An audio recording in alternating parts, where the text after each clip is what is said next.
Nah, oke, assalamualaikum warahmatullahi wabarakatuh. Balik lagi bersama Bonsen Deso. Gimana sahabat kabarnya hari ini? Semoga sahabat dalam keadaan sehat walafiat ya, dan dilancarkan semua rezekinya, amin. Nah, oke, jadi di video kali ini kita akan coba tanggapi pertanyaan yang menurut saya pribadi cukup penting ya, dan kemungkinan besar nanti bisa kita sharingkan kepada teman-teman ya. Jadi kemarin ada yang bertanya masalah media, masalah eh, kesuburan pohon, kok bisa sampai subur-subur seperti itu, gimana Mas? Tentunya apalagi di Anting Putri ya.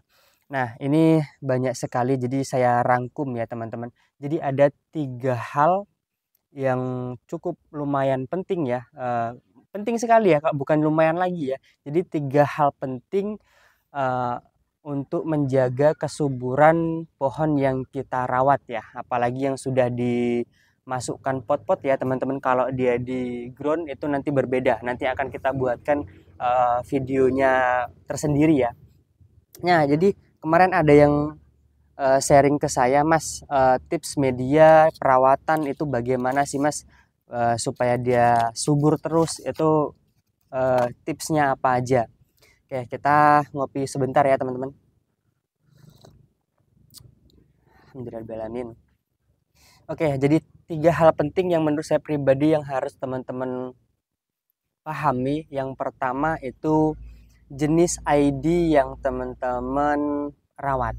Karena untuk jenis ID ini atau jenis pohon ya, yang teman-teman rawat itu dia sangat mempengaruhi ya teman-teman. Apalagi kita baru terus belum pernah merawatnya, kita harus betul-betul tahu dulu karakter pohonnya seperti apa, mudah enggak perawatannya. Itu harus harus betul-betul dipahami benar ya. Kalau untuk di Anting Putri ataupun Sancang, nah karena di sini juga kita di daerah Palembang ya, itu di sini tidak ada santigi ya teman-teman. Makanya kita tidak kita memilih hal yang pertama tadi di ID atau jenis pohon itu karena tidak semua pohon itu dia perlakuannya sama. Terus dari segi media, nah ini bicara tentang kesuburan pohon. Ibarat katanya seperti ini ya, kita menempati rumah itu kalau dia nyaman, dia bersih, terus apa ya, tidak bau ataupun eh, sehat lah intinya ya. Kita pun menempatinya nyaman ya teman-teman, dan ketika tidak kita tidur, kita beristirahat itu nyaman. Sama halnya kayak di media ya kalau menurut saya pribadi. Jadi ketika kita sudah memberikan pot seperti ini dengan pohon yang kita tanam di dalamnya, ketika medianya itu dia kurang pas, kurang cocok, tidak bagus, ya itu pasti pohon yang kita tanam ini akan mencerminkan media itu ya.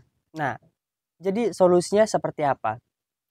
Ketika kita pengen membeli sebuah bahan bonsai, itu berarti kita harus cari pohon yang cukup lumayan enak untuk perawatannya ya teman-teman. Kalau di video saya sebelumnya itu sudah pernah saya bahas ya tentang rekomendasi pohon-pohon apa aja yang memang eh, sangat mudah dirawat, itu sudah kita pernah kita bahas ya.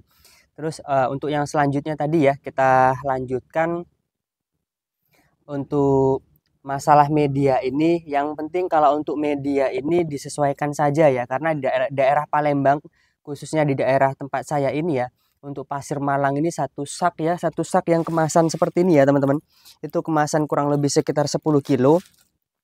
Untuk harganya sekitar 40, ada sampai yang 45, 50 sampean ya. Karena di sini kita pengiritan juga, jadi sekedar untuk topping-topping saja ya. Seperti di tempatnya Mas Bonki kemarin ya. Jadi pengiritan. Jadi solusinya pakai apa? Kalau di sini namanya pasir komring ya. Jadi dia media steril dari pasir komring atau pasir bangunan lah ya. Kalau bahasanya lagi pasir ladu kali yang betul-betul dia yang di eh, sungainya ya. Itu dikeruk terus kita jadikan media. Itu yang pertama. Kalau untuk dia jenis Anting Putri, Sancang, kita sama pakai itu juga ya. Paling untuk komposisinya aja, kalau memang dia mau dikasih sekam bakar atau apa namanya tanah ya, humus bambu, itu tergantung lihat dari kondisi pohonnya juga ya teman-teman. Nah, untuk dia yang terakhir ini mungkin kalau di tempat saya cukup lumayan familiar juga ya kalau untuk jenis anting putri ini. Untuk jenis anting putri ini saya rekomendasikan juga untuk teman-teman ya. Kalau untuk di depan ini saing simbur ya teman-teman, saing simbur mikro. Kita rekomendasikan karena memang perawatannya mudah. Kalau untuk sancang ini hati-hati. Nah, kenapa saya memilih 3 faktor yang terakhir ini untuk di perawatan atau di insek lah ya, bahasanya insek. Jadi kalau dia sudah di pot seperti ini ketika musim hujan itu rawan sekali dengan kutu putih. Apakah kutu putih itu dia kena dengan disancang juga? Betul ya, betul. Sancang atau anting putri itu kena semua. Cuman ketahanan pohon kalau dia sudah di pot itu memang lebih tahan anting putri. Itu menurut saya pribadi ya, itu memang seperti itu. Karena kalau untuk anting putri memang dia lebih bandel ya. Cuman kalau anting putri paling kelemahannya medianya kalau dia sudah mulai asam, full akarnya dia mulai menguning seperti itu ya. Jadi seperti itu. Kalau untuk di yang terakhir 3 faktor terakhir ini, yang terakhir ini ya, itu di insek ya teman-teman. Insek itu harus benar-benar diperhatikan ya. Namanya perawatan itu harus kita lakukan, kita jaga. Karena konsep kita ini kan supaya pohon ini dia cepat suburnya, cepat jadinya. Kalau perawatan kita kurang bagus, itu ya nanti pohonnya juga engkering-keriken ya, bahasanya seperti itu. Dan untuk yang terakhir ya, kalau untuk masalah pemilihan pupuk, saya pakai pupuk apapun ya teman-teman.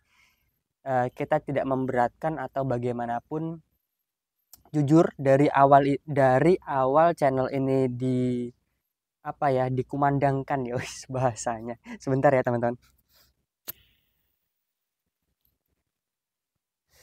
Jujur dari awal channel ini dibuat, kohe kambing yang saya pakai karena di tempat saya yang paling murah, yang paling apa ya, yang paling cepat diambil karena di belakang itu eh, ternak kambing ya.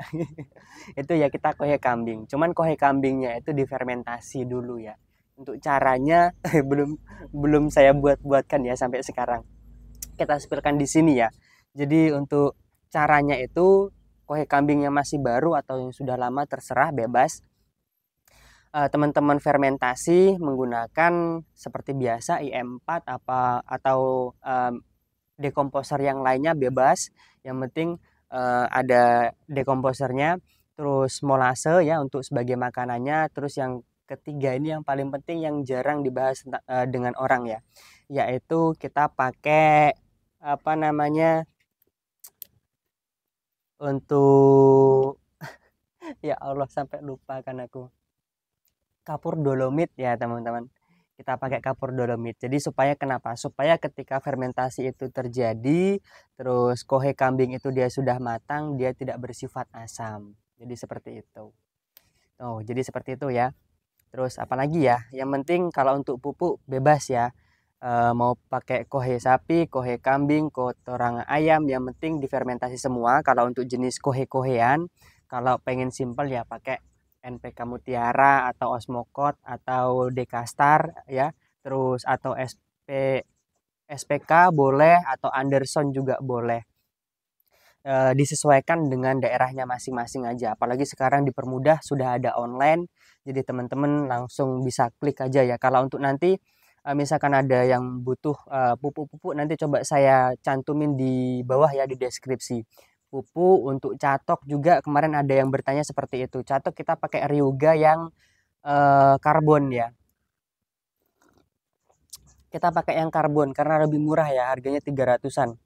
Kalau dia yang stainless itu sudah mendekati harga 500 ya teman. Nah jadi seperti itu. Ini coba kita spillkan satu ya. Ini bahan saing simbur mikro yang sudah pernah saya buatkan kontennya juga ya. Kita spillkan dulu sedikit ya teman-teman.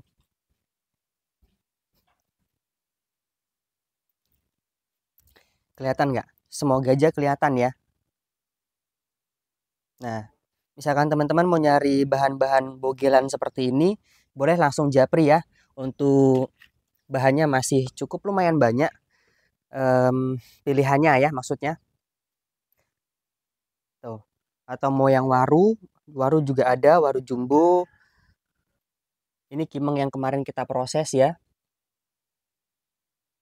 Nah, untuk bahannya seperti ini ya, kita spillkan dulu. Siapa tahu ada yang berminat kan. Tuh, ini cakep banget nih. Juga cakep. Untuk akarnya keliling semua yang pasti ya. Nah, mungkin cukup seperti itu. Video kali ini semoga ada yang bisa diambil dari video kali ini. Mohon maaf misalkan ada kata-kata saya yang kurang berkenan. Saya akhiri. Assalamualaikum warahmatullahi wabarakatuh. Semoga teman-teman dan keluarga sehat selalu ya.